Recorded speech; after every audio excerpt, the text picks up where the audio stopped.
Friends, இன்றைக்கி என்ன வீடியோன்னு பார்த்தீங்கன்னா, எனக்கு வீட்டிலே ஜடை தைச்சிருந்தாங்க. அதுதான் உங்கள் கூட ஷேர் பண்ணிக்க போகிறேன்.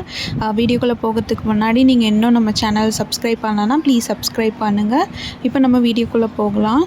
பொதுவாக எல்லாருக்குமே வந்து ப்ரெக்னெண்ட்டாக இருந்தால் பேபி ஷவர்லாம் பண்ணி பார்க்கணுன்னு ரொம்ப ஆசையாக இருக்கும். என்னோடய ஃபஸ்ட்டு ப்ரெக்னென்சிக்கு வந்து ரொம்ப கிராண்டாகவே பண்ணியிருந்தோம். எனக்கு செகண்ட் ப்ரெக்னென்சியில் காம்ப்ளிகேஷன்ஸ் நிறையா இருக்குன்றனால 7th மந்த்துக்கு அப்புறம் எப்போ வேணால் பேபி பிறக்கலான்ற மாதிரி சொல்லிட்டாங்க. எனக்கு ஃபஸ்ட்டே வந்து ஈமந்த வச்சுட்டு சப்போஸ் அது நடக்காமல் போயிட போகுது அப்படின்லாம் நினச்சிட்டு தான் நாங்கள் வந்து அதை பிளானே பண்ணலை. அது பிளான் பண்ணாட்டி கூட வீட்டில் வந்து 5th month 6th month 7th month அதுக்கப்புறம் 9th மந்த்துன்ற மாதிரி பூ வச்சு அதுக்கப்புறம் ஜடெல்லாம் தைச்சி நாங்கள் ஃபோட்டோ மட்டும் எடுத்துக்கிட்டோம். வீடியோஸ் கூட பெருசாக எடுக்கலை. ஃபஸ்ட்டு ஃபோட்டோ பார்த்திங்கன்னா இது வந்து 5th மந்தில் எடுத்தது. ஜடெல்லாம் தைக்கல, ஜஸ்ட்டு பூ மட்டும் இது பண்ணி வீட்டிலே எனக்கு வந்து இது போட்டு விட்டாங்க. இது வந்து 5th மந்தோட ஃபோட்டோ.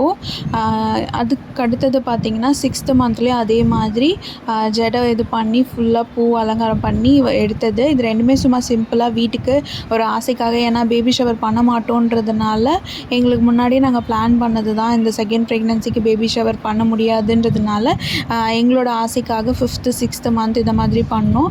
அதுக்கப்புறம் 7th மந்த் பார்த்திங்கன்னா ஜடை தைச்சிருந்தாங்க. ஜடை வந்து வீட்டில் அந்த மாதிரி கொஞ்சம் தெரிஞ்ச ரிலேட்டிவ்ஸ் மட்டும் ஒரு 4-5 பேர் மட்டும்தான், ரிலேட்டிவ்ஸ் கூட கிடையாது, வீட்டு பக்கத்தில் இருக்க அம்மா வீடு அதுக்கப்புறம் அக்கம் பக்கத்தில் இருக்கவங்களுக்கு மட்டும் சொல்லி இந்த ஜடை தைச்சிருந்தாங்க. இது வந்து 7th மந்தோடது. இதுவே நாங்கள் வந்து பயந்து தான் ரெடி பண்ணியிருந்தோம். ஏன்னா எப்போ பேபி பிறக்கும் அப்படின்ற ஒரு பயத்துலேயே தான் பண்ணது. ஆனால் இது ரொம்பவே சூப்பராக வந்திருந்தது.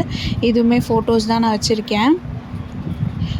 அடுத்து வந்து இது வந்து 9th மந்த். எப்படியோ 7th 8th மந்த்தெல்லாம் அப்படியே கடந்து நல்லபடியாக 9th மந்த் வந்தாச்சு. 9th மந்தில் இந்த ஃபோட்டோஸ் எடுத்திருந்தோம். இதுவுமே வந்து எல்லாரையும் கூப்பிட்டு பண்ணல, வெறும் எங்கள் வீட்டில் இருக்கிற நாங்கள் 4 பேர் மட்டும்தான் இருந்தோம். இந்த ஜடை மட்டும் வாங்கியிருந்தாங்க. என்னோடய 7th மந்தில் போட்டிருந்த ஜடை பார்த்திங்கன்னா அது வளையல் ஜடை. ஸோ அதோடய ஃபோட்டோஸ் தான் நான் இங்கே காட்டுறேன். 9th மந்த்துக்கு வந்து என்ன ஜடை வாங்கியிருந்தாங்கன்னா முருகர் பொம்மை வச்சுருந்த ஜடை தான் வாங்கியிருந்தாங்க. இது வந்து பார்த்திங்கன்னா இது எல்லாமே குட்டி குட்டி முருகர் வந்து ஒரு 7 பொம்மை கிட்ட இருந்துச்சு. இந்த ஜடை தான் நாங்கள் வீட்டிலே தைச்சு அதுக்கப்புறம் சரி மெமரிக்காக பேபி ஷவர் தான் பண்ணல, அட்லீஸ்ட் இது வந்து ஒரு ஃபோட்டோவாக எடுக்கணும்னு சொல்லி பேபி ஷவர் மாதிரி இல்லாட்டி கூட ஒரு ஃபோட்டோஸ் எடுக்கணும்னு சொல்லி நாங்கள் ஃபோட்டோ ஸ்டுடியோவில் போய் எடுத்துகிட்டு வந்தோம்.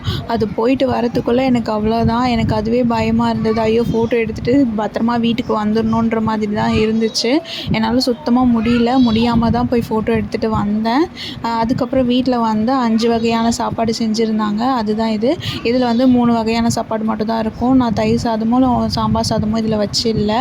ஏன்னா எனக்கு தயிர் கோல்டு அந்த டைமில் இருந்ததுன்றதுனால நான் அது தயிர் சாதம் எடுத்துக்கல. அதே மாதிரி பருப்பு வந்து எனக்கு ஒத்துக்கலை. அதனால அந்த 2 மட்டும் இல்லாமல் இந்த 3 வகையான சாப்பாடு, அதுக்கப்புறம் தயிர் வடை, அதுக்கப்புறம் இது புதினா துவையல், அதுக்கப்புறம் இது உருளைக்கிழங்கு பொரியல். ஸோ இதெல்லாமே வீட்டில் எனக்காக கலவை சாதம்லாம் செஞ்சு நாங்கள் வீட்டில் மட்டும் இது பண்ணது. இதுதான் அதோட ஃபோட்டோஸ்லாம். இவ்வளோ தாங்க நம்மளோட சிம்பிளான பேபி ஷவர்னு கூட சொல்ல முடியாது. ஏன்னா நலங்குலாம் பெருசாக வைக்கல. 7th மந்தில் தான் நலங்கு வச்சுருந்தாங்க. 9th மந்தில் நலங்கு வைக்கிறதுக்கு பெருசாக யாரும் இல்லை. ஏன்னா என்னோடய ஹஸ்பண்ட், மாமியார், அப்புறம் என்னோடய குட்டி பொண்ணு, அவ்வளோதான். நாங்கள் 4 பேர் தான் இருந்தோம். அதனால் நலங்குலாம் வச்சு எதுவும் பண்ணல. சும்மா ஆசைக்காக இந்த ஜடை தைச்சி எடுத்துகிட்டு வந்தோம். இதுதான் நான் மெமரிக்காக ஷேர் பண்ணணுன்னு ஆசைப்பட்டேன். உங்களுக்கு இந்த வீடியோ பிடிச்சிருந்துன்னா மறக்காமல் லைக் பண்ணுங்கள். பாய்.